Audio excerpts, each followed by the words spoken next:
பார்த்தீங்கன்னா நம்ம ரம்ஜானுக்கு வந்து 10 ரூபாய்க்கு விட்டுருந்தோம். அதாவது எப்படின்னா ஒரு 8 பேர் பண்ணியிருக்கீங்க. இப்போ அந்த 8 பேர்த்துல யாருக்கு வந்து அது உழுதுன்னு பார்த்துடலாம்.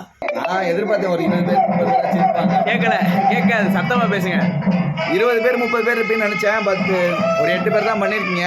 அதனால அந்த 8 பேர்த்துக்குள்ளே தான் போட்டி. அந்த 8 பேர்த்துல யாருக்கு உழுதோ அவங்களுக்கு இந்த பொருள் போயிடும். ஓகே, யாருக்கு உழுதுன்னு பார்த்துடலாம். இதுக்குள்ளே தான் இருக்காது. எல்லாம் மனசாக இருக்கு. ஆமாம். ஓகே, வேற பார்த்துடலாம்.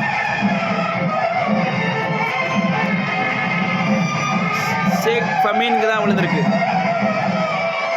ஓகே, 10 ரூபா கிஃப்ட்டு. இந்த கிஃப்ட்டு அவங்களுக்கு போயிடுச்சு. இதான் பேர். என்ன பேரா? ஷேக் ஃபமீன். சரி, ஓகே, இதை அவங்களுக்கு வச்சிடலாம்.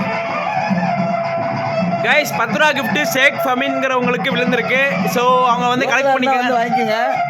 ஒரு வெளியூராக இருந்தால் எங்களுக்கு இது பண்ணுங்கள். நாங்களும் உங்கள் மெசேஜ் போட்டுருவாங்க பார்த்துட்டு.